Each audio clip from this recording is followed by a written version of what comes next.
we learn something new today is to be able to pass it on to those other Latinas that unfortunately weren't able to be here today.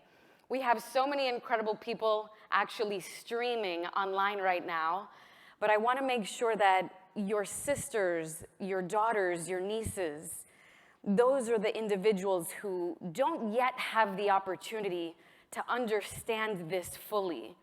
So whatever little nugget of information that you just captured today, share it with your best friend, your sister, your niece, your nephew, please, and share it widely. Hashtag HACR LES22, because the worst thing that we can do is learn something new, not put it into action, and then keep it to ourselves, right?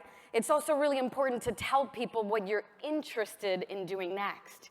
Because if you have an idea or an aspiration, but you don't tell anyone about it, we can't help you get there. I had no idea you wanted to sit on a nonprofit board. Do you know Sid Wilson? He runs a nonprofit. Maybe you can sit on that board, right? It's those intentional conversations that we need to start having within ourselves, our daughters, our nieces, and then our best friends as well. This next conversation is called Creating Your Lasting Legacy. We're going to hear from some incredibly accomplished women who have done so much, not just for themselves professionally, but they've left a mark in every single organization that they've been part of, right? And the conversation and the question here is, when you leave your role, whether it was 6 months that you spent there, 22 years, what will someone that's still there remember you by? Is there an ERG that's going to say, oh wow, Mirna started this here and I'm so proud that she recognized it, that I'm carrying the torch that she lit for me? What is it that you want people to remember you for? Like, oh my goodness, my friends at Microsoft, right? When and if you decide to leave those roles, how can people remember what you did for them, what you changed internally in the system to make it a more equitable workplace for women that look like us, and how you made others feel, right? Not what your fancy title was, right? How you made us feel. That's what's so important. What systems and policies you changed or put into place so that other Latinas can fit right in and say, oh my God, this was built just for me. I feel comfortable here. And so with that, I want you to start your mindset. I want you to get ready to take some notes. We're going to talk about community board engagement, and you'll hear from my esteemed panelists on how they've been able to do this while simultaneously holding down some really difficult roles. Also, how their personal brand has evolved over time, and also some corporate social responsibility strategies they've put in place, because one of our speakers actually used to run philanthropy at a very big organization. We're also going to be talking about the skill sets that you need to start learning right now to position yourself to be at the Boys and Girls Club, or Girl Scouts, or on the board of HACR. And so without further ado, I want you to help me welcome my esteemed panelists. I'm going to introduce them once they sit, and then they're going to elaborate a little bit more about who they are, what it is that they do, and what moves them. So please, with a round of applause, welcome them to my stage. Hi. Hello, ladies. Hi. Welcome. Thank you so much for being here. I so appreciate you having us. My first question is actually for Joanne Chavez. And before I get there, I want you to learn everything there is to know in 2 minutes about Joanne Chavez. She's a firecracker. She's currently the Senior Vice President and Chief Legal Counsel at DTE Energy. She's been there for quite some time.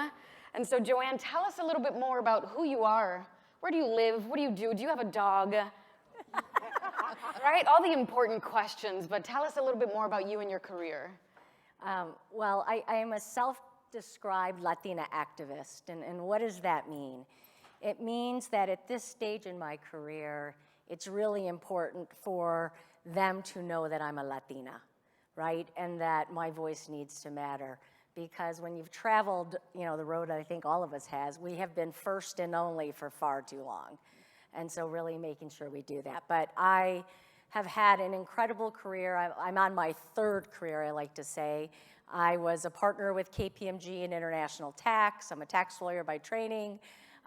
And then moved to DTE, and I was their VP of tax. And then I sat on this stage, I don't know, maybe 6 years ago, and told everyone that I was going to be their next general counsel. And in 2019, I became their next general counsel. Nice. So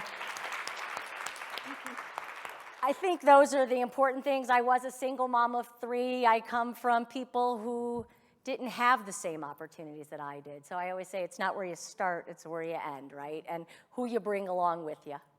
Lovely. Thank you so much for sharing that. I appreciate that. Next, I'd love to introduce to you Antoinette Leatherberry, also known as Tony. Tony, thank you so much for being here. Tony is a retired board relations leader. So you will learn a lot about her board relations leadership. She was also the president at the Deloitte Foundation. Tony, welcome to the stage. Tell us all about your role and what you do now. Thank you. It is such a pleasure to be here. I think I'm an honorary Latina. Welcome. You are very welcome here. When Sid Wilson calls, I answer. So let me start with thanking Sid for allowing me to be with you today.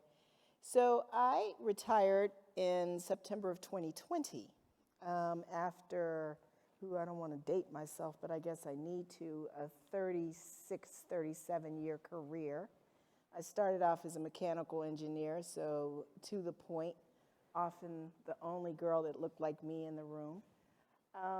And that culminated in playing different roles. So as we talked about, I was the president of Deloitte Foundation.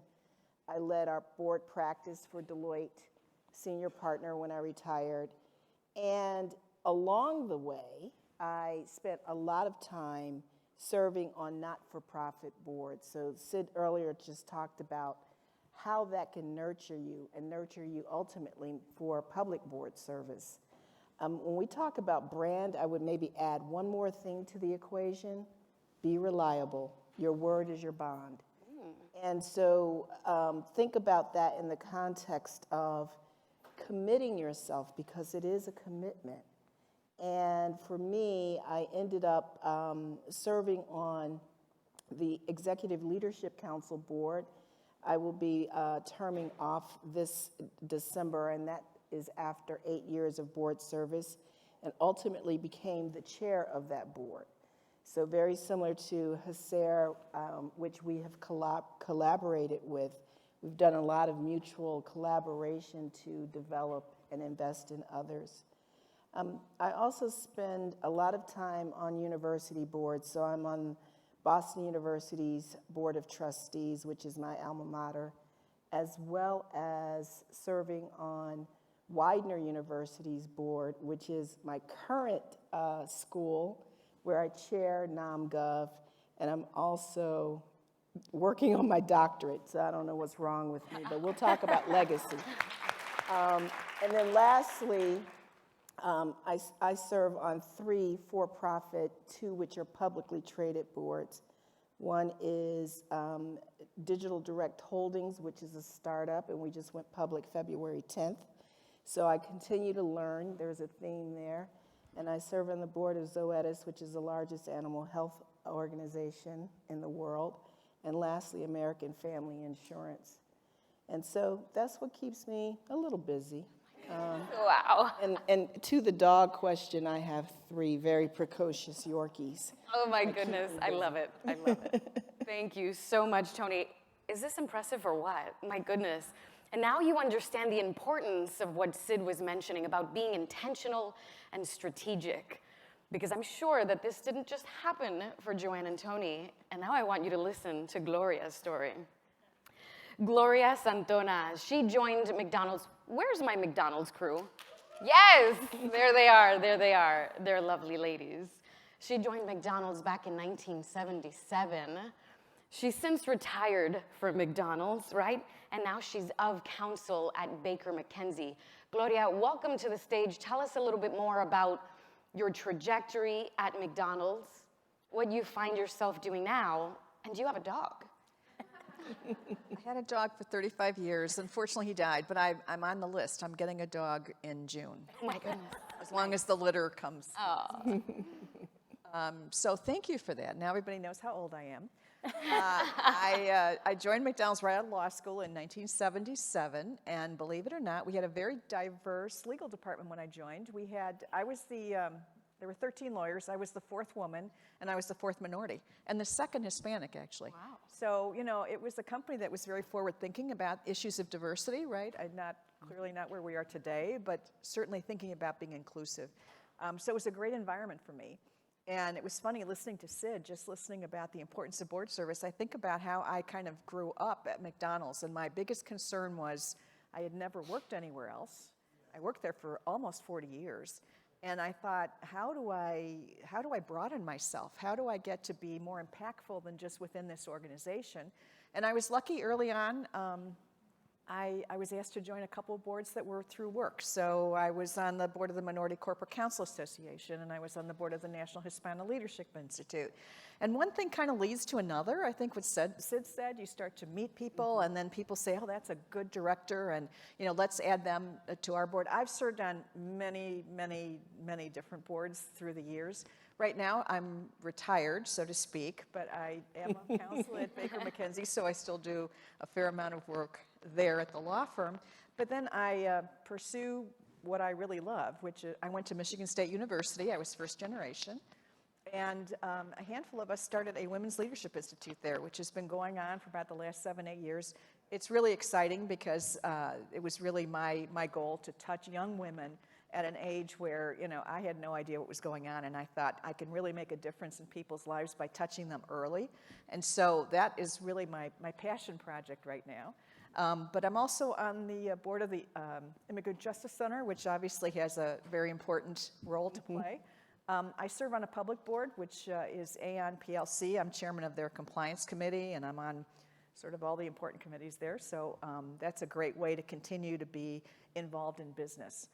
And over the years, I have served on university boards. I think each and every one of them teaches you something different. I was, again, fortunate that I was acknowledged by some of the directors at McDonald's Corporation early in my career, and they asked me to join a large hospital board. And for me, that was a good training ground for being on a public board.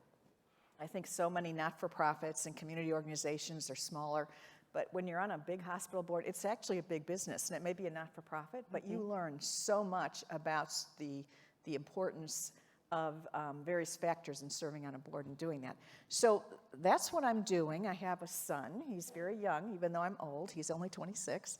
So I have a son, and I will have a dog shortly. Oh my goodness. You are not old, you are a seasoned professional. Right. Seasoned, con sazón. Thank you so much. Isn't it incredible? These ladies are so active. And I love picking up on how every single one of them mentioned something from Sid's slides, right? Colleges, universities, hospital boards, nonprofit organizations, different subcommittees, right? You may have the intent, but do you have the visibility? And if you're an introvert, how can you work your way around that, right? By listening. So important. So my first official question is for you, Joanne. So many of us understand the importance of being active on these community organizations and boards and being very strategic. It's also very difficult to be able to find the time to do this while simultaneously working a full-time corporate role. Exactly how many of these individuals are doing so now? What advice can you give these ladies and our allies on how they can be a little bit more intentional with their time, selecting which organizations they should align themselves with? What can you tell us about that strategy? I think the first thing I would share with you is that you need to be very strategic about the point in life that you're in. Because I think that all of our lives evolve over time, right? Early in my career, I had 3 small children, ages 4, 5, and 6. So I was lucky to write a check to someone, right? And you have to not feel guilty about that. As my career progressed and my children aged, it gave me more time for me to give me. And then ultimately, I was able to do both, give financially as well as give of my own time. But again, my mother was sick last summer, so I gave nothing, right? I had to spend time with her. So I think that it's an evolution. Your first responsibility as Latinas is to be incredible at the job that you do. That is your number one job, right? Including your family, but you need to, one of my old CEOs used to say, you better dominate your box, right? Before you start thinking about being on every board, and you're all too young to know who like Jan Brady is, but there was a Brady Bunch character, and she used to want to join every club. We know who Jan Brady was. Not most of them. Marsha. Yeah, so don't join every club. Don't join every board. Be very, very strategic. Your first board, I think it should be one that aligns with you. Because I work for a large corporation, I was placed on a board and it didn't align with what I believed in. And so I found myself just sitting there dreading going to each meeting. So I ultimately just asked people to switch me out, right?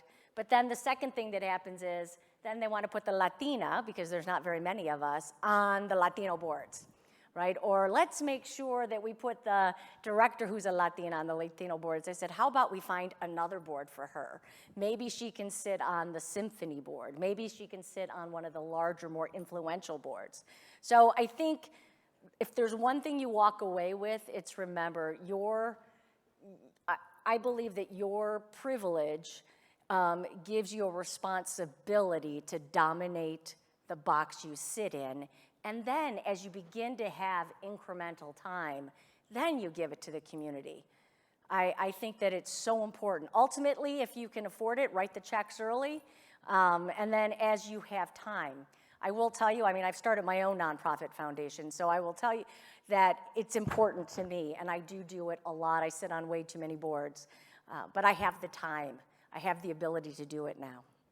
That's wonderful. Thank you. So making sure that you ask yourself the right questions so that you can find a board that aligns with your ethics and values and that you're actually excited about the work that they're doing. Mm-hmm. Beautiful. Or just start your own board like you did. Not bad. So Tony, my next question is for you. As women of color, we put an incredible amount of energy and time into the way in which we show up and how others perceive us. Let's talk a little bit about personal and professional branding. Can you share with us how your personal and professional brand has perhaps evolved in all of the different spaces that you've been in? Ooh, that's a hard question. There's a core of me that is never going to change, and that is I'm a fighter, right? Don't tell me I can't do something.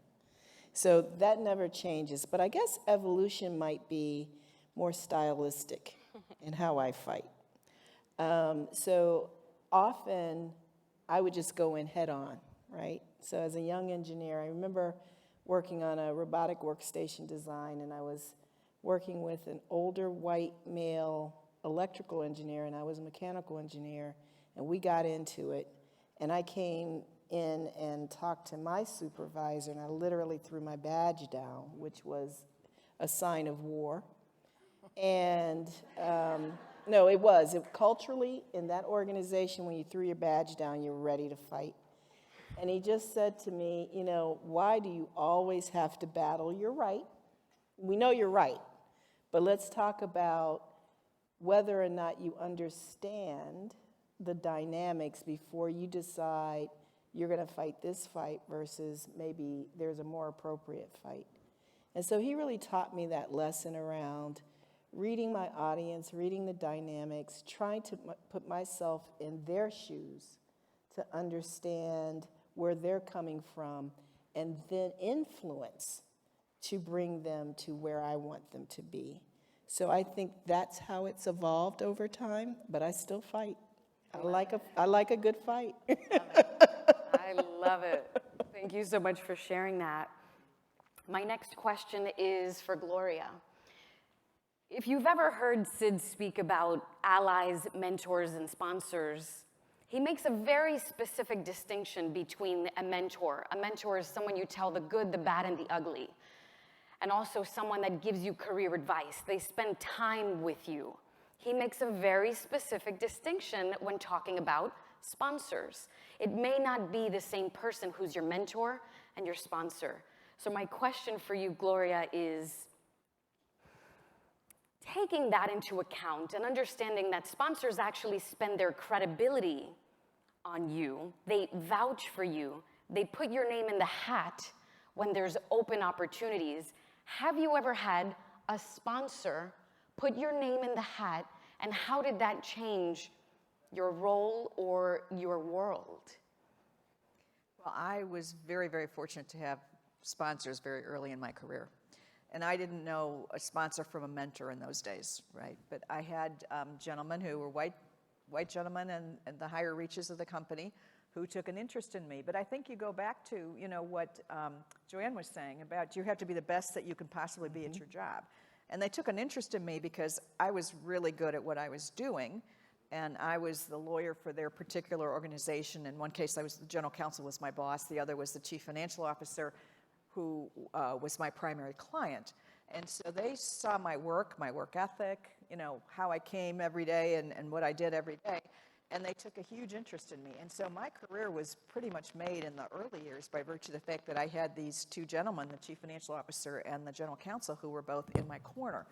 A subsequent general counsel came along, and I think he was my mentor more than he was my sponsor.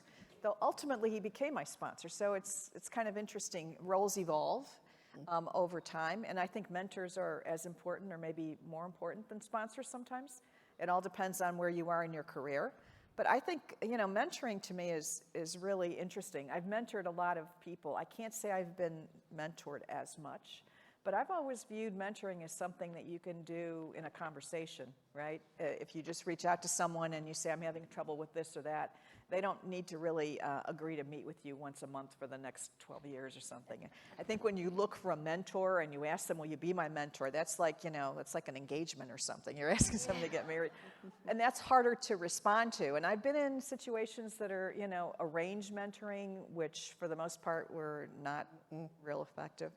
But you need that, your personal, kitchen cabinet that you can go to, that you can ask questions, that you can bounce things off of.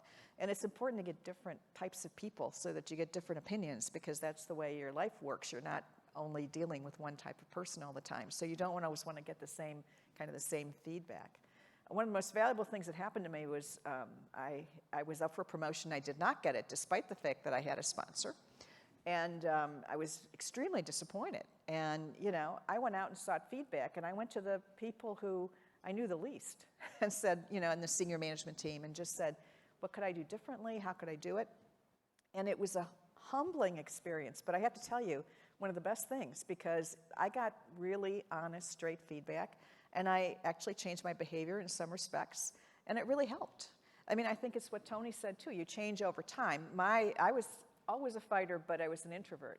And so people didn't necessarily see me as a leader of people because I was very quiet and introverted. And yes, I was smart and did a good job, but could I lead a group of people? That was the big question.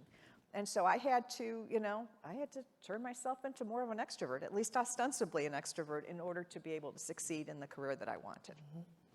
Lovely. I actually want to open this question up for you, Joanne, as well as you, Tony. Have you ever had a sponsor put your name in for an opportunity that totally changed your perspective or your role? Tell us more. So again, a story. Probably shouldn't go here, but I'm retired now, so who cares? When I was up for partner the first time around, I was pregnant and my dad was dying. So my practice leader at the time said I was not partner material. And so he promoted me to the highest level non-equity employee in the firm.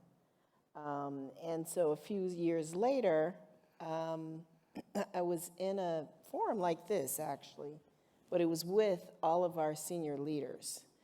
And a woman who was facilitating this session, it was about women empowerment, challenged me.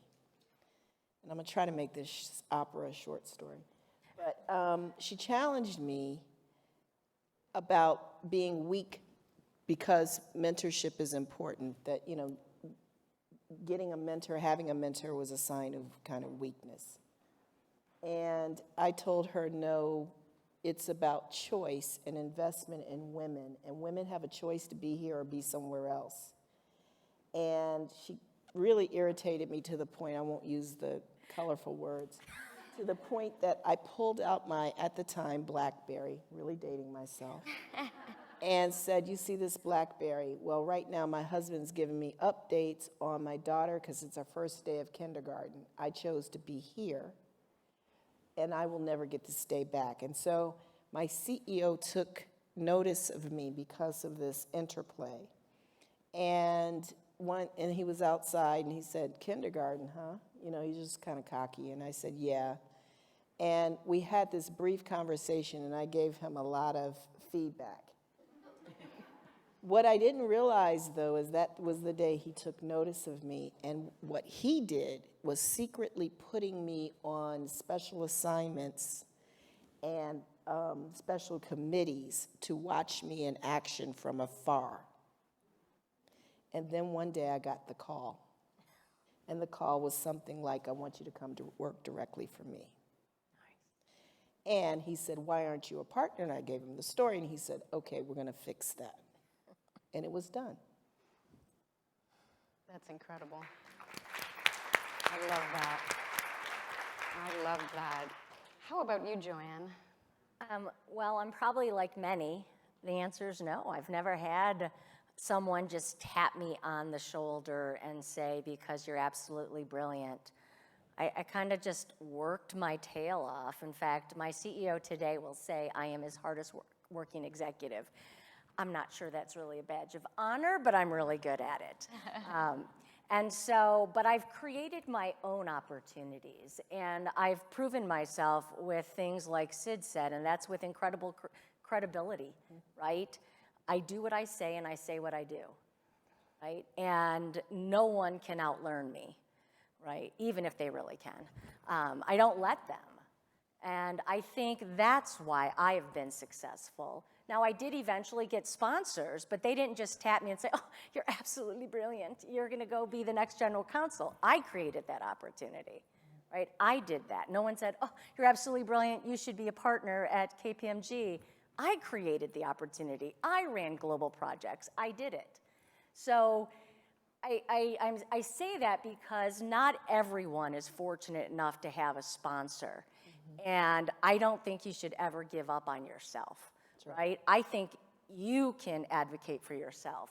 You can create allies, maybe not all of them powerful enough to yank you out and, you know, make you a partner, but you can still achieve it irrespective. I'm living proof that you can still achieve everything that you want, that you set your mind to it, but you're going to likely advocate for yourself. And maybe it takes longer, but it's just time. May I just add one comment to what you said? I wholeheartedly agree. I think the reason why he did decide that they were going to change and make me a partner is because I never let title or role define what I was going to do. So he was like, you're acting like a partner. I don't get it, right? And I said, well, you guys figure it out because I don't get it either, right? So that was a big part of it, the work ethic, the smarts, the creatively outthinking others.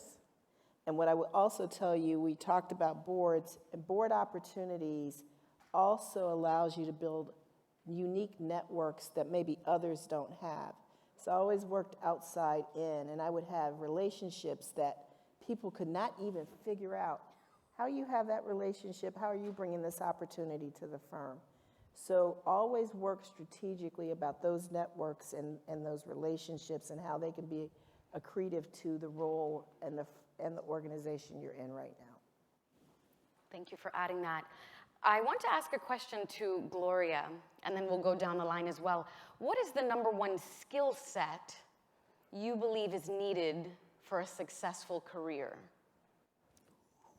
Well, we talked about persistence was key. Yeah. I will tell you, because even though I did have sponsors early on, things didn't always go my way. And I think persistence is key, and then taking advantage of an opportunity when you see an opportunity. And like you too, I was always there. I was always ready. They said, we need a volunteer for this. My hand was up before they got the word out of their mouth. Or I would see something and I'd see kind of a hole and I'd say, oh, well, you know, I could fill that hole. And that's, I think, one of the reasons why it was easy for me to get sponsors, because I was always Johnny on the spot. I was always ready to take it on, and took it all very seriously and wanted to achieve in doing that. So I will say, having had a 40-year career, persistence was definitely probably the biggest attribute I had. I love that. When somebody said no, you just keep coming back, and eventually they'll say yes. I love that. No means not yet, right? I was in sales for a long time. Yeah. What about you, Tony? What do you think is the #1 skill set that's needed for our lovely ladies in their successful careers? Tough question, but I would say, I'm going to pivot a little bit. Invest in others often,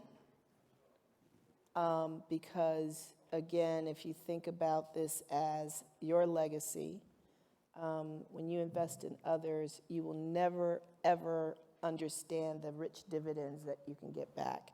So I think investing in others all along the way. You can invest in your boss right now, no matter where you are, as an example. Reach out, ask him or her what you could do to help them be successful. Your mentor, your sponsor, do the same thing. So invest early and often. Love that. Joanne? I like it. So I'll pivot. I'll kind of extrapolate a little bit. I give everyone at least 30 minutes. It doesn't matter what level you are within my organization, entry level, lineman, all the way up. I give anyone 30 minutes. Just call my assistant. I think someone said this earlier, and I'm not going to remember whom, with respect to mentorship. I think you did, Gloria. It doesn't have to be this ongoing relationship. Often, I don't have that much time. But you can give people 30 minutes or your phone number, and they can text you, and we'll figure out time on a Saturday or a Sunday. So I think that's important. The other thing, though, I have never shared this in this kind of forum, is that I would probably self-describe myself as an insecure overachiever. And what does that mean? It means you have to have a lot of fearlessness, right, to make it through. But you always make sure you hire insecure overachievers, because they'll work their tail off for you. They'll always make sure they're great. I'm sure we all really are. It's a colleague of mine coined it. Now I can't stop using it because I think it so aptly describes who I am. But your fearlessness, right? Even if you don't believe it, right? You gotta just pretend like you're fearless. I told someone the other day, and they're like, I would have never described you as insecure. I said, oh, lady, you don't even know.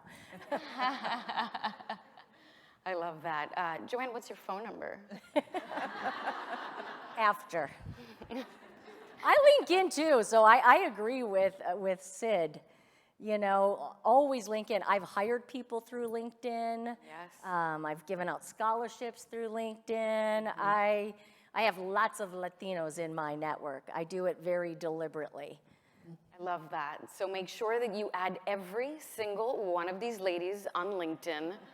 Remind them where you connected or where you saw them speaking on stage. And you don't have to, like Gloria said, you don't have to make this a very strategic, specific 1-hour conversation every month mentorship relationship. You can just say, hey, Gloria, I have a really big career decision to make. Here's my situation and my 2 options. What do you think? She doesn't have to call you. You don't have to explain anything else. And she could take 7 seconds and say, this is what I would do. Or have you thought about this? Right? It can just be that. You don't have to even know your mentor or see them in person often. You just have to be able to articulate what you need from them in the moment. And these ladies sound like they're very willing to give you some advice. And so now we've come to the portion of our program where we are going to take questions from you all. My lovely colleague Brianna is standing right here, and if you raise your hand, she's going to walk over to you, right over here. Thank you very much. My name is Aracelis from Microsoft. I have a quick question. I know we can always give back at any point. Like, it doesn't matter. You don't have to be very senior. But in your career, and to any of you that would like to reply, when was your turning point where you say, I can add value? It's my time to give back? Because I think we have heard from several people that it's my time to give back. We heard from Giselle. Is there a point where you say, actually, I have to? Or can you share a little bit more about that part?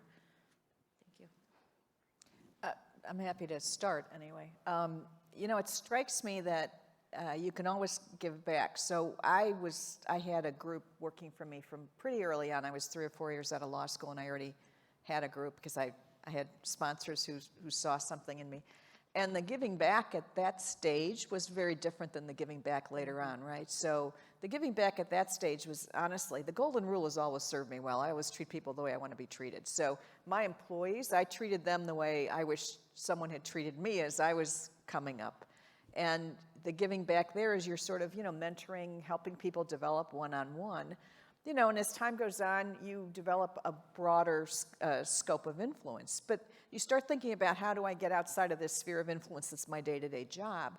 That becomes a little more complicated, as Joanne mentioned, because, you know, maybe you don't have the time to do that. And so you think, well, when can I make that leap? And so that's different for everybody. It happened that my son came late in life, and so I had time earlier in life. My husband was, you know, happy to have me involved in these things. So it came relatively early. To me, I had a real thirst for knowledge, and as a lawyer, I worked on corporate governance a lot, and so I worked with the corporate board, and so I had a lot of exposure to those sorts of things. And so to me, it was kind of important to get on some sort of a board so I could understand how they worked and what the interworkings were, what the dynamics were. So for me, it came relatively early because I thought it was important to my day job. So that was kind of how I went out. But then you find that you have more time and you've got passions that you want to pursue, and then you find something that you're passionate about. I think Joanne mentioned too, being on a board. I was asked to join the symphony board in Chicago. It was very prestigious. It was all wonderful. I resigned after 2 years because it was like, okay, well, I get to go to the symphony and have a nice seat, and you know. And they wanted money, and then they wanted more money, and then they wanted more money. And then I realized that all they wanted was, you know, my contact list. So I would just say you don't have that much time. So pick the things that are going to either enhance your professional standing or your professional growth, or that you just feel excited about and passionate about, and people that you want to be around. Fantastic question. Do we have another question from the audience? We have 2 mic runners here.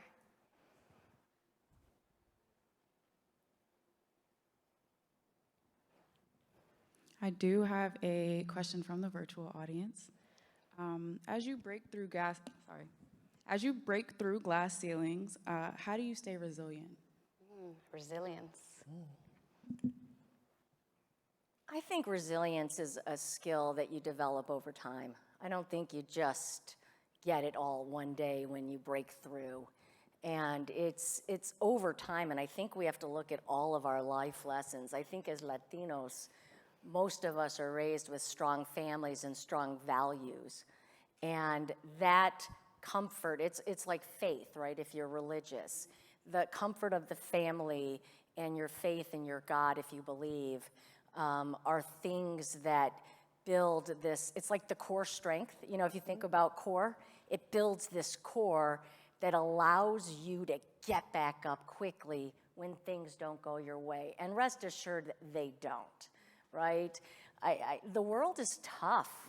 It is tough. There's no meritocracy, right? It's a tough world. And so the ability just to jump back up, I think, is often rooted. So I think we have a distinctive advantage because we're built strongly. And I used to believe years ago that my mom and grandmother were subservient to the men because they stood and let everybody else eat. My mother turned over a check. And I realized later, it took me a long time to realize, that they were the matriarchs. They were really running the family, but it was called the art of subtle manipulation, right?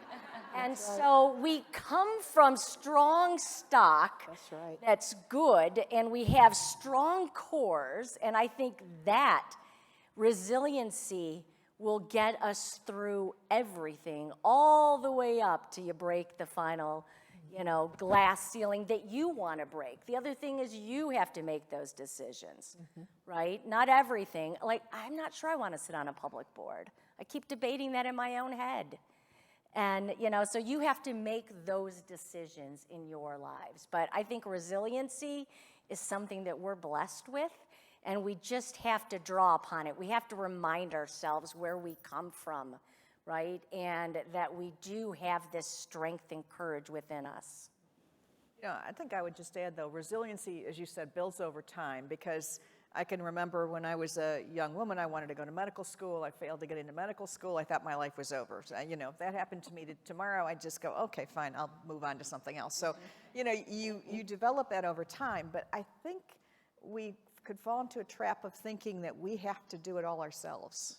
And that's a very dangerous trap to fall into. And I think that having, that network, and it's a strong family network, a strong network of, friends and professional associates, people that you can draw on, you can draw energy from that. And it also gives you, a broader world vision than just the tunnel vision that you get when it's like, I wanted that promotion. I didn't get that promotion. Now, my life is over. Well, not really. There's 15 other courses you can take. And when you have that sense of balance that you get from having a nice network of people around you, they create a little bit of a safety net for you too. It's not all just you. Yeah. I'll add one more thing to it, which might sound a little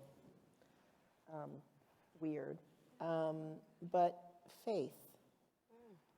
You know who you are. You know what your capabilities are.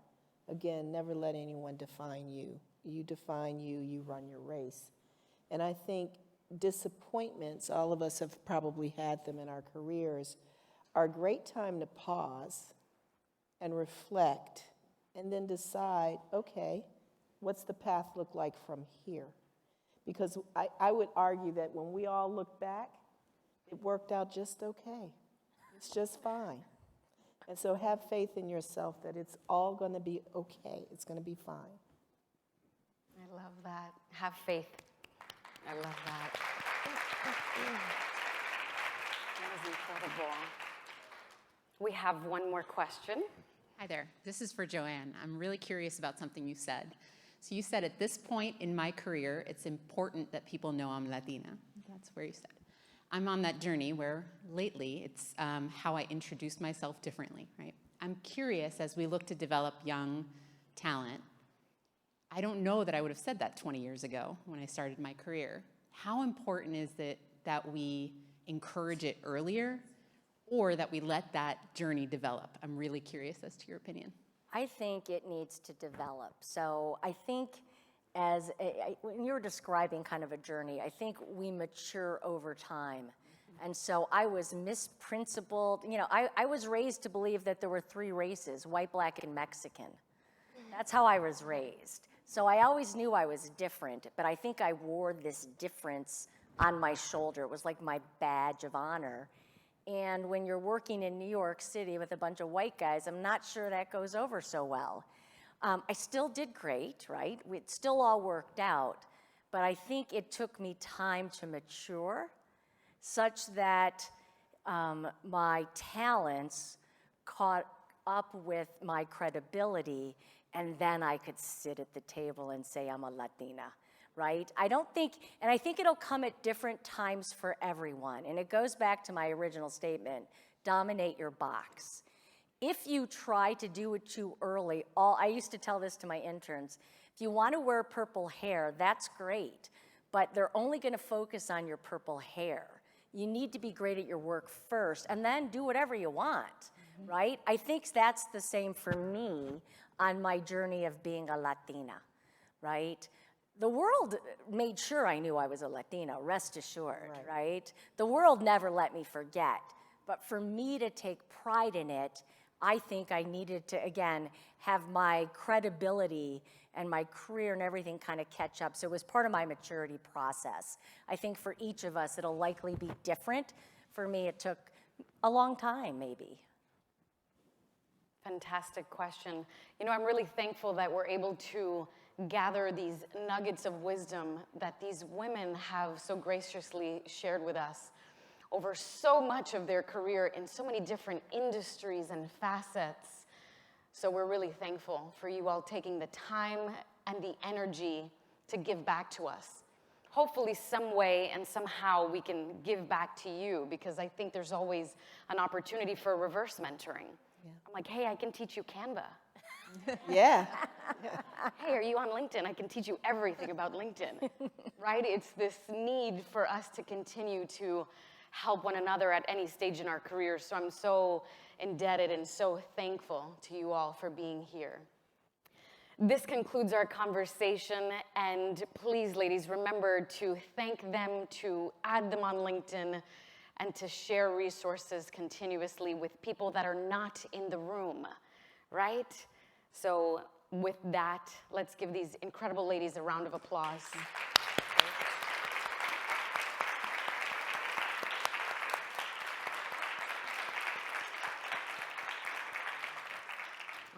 Thank you to our panelists and moderator for the insightful conversation. We will now take a brief pause for a 10-minute refreshment break. We will see you in just a moment.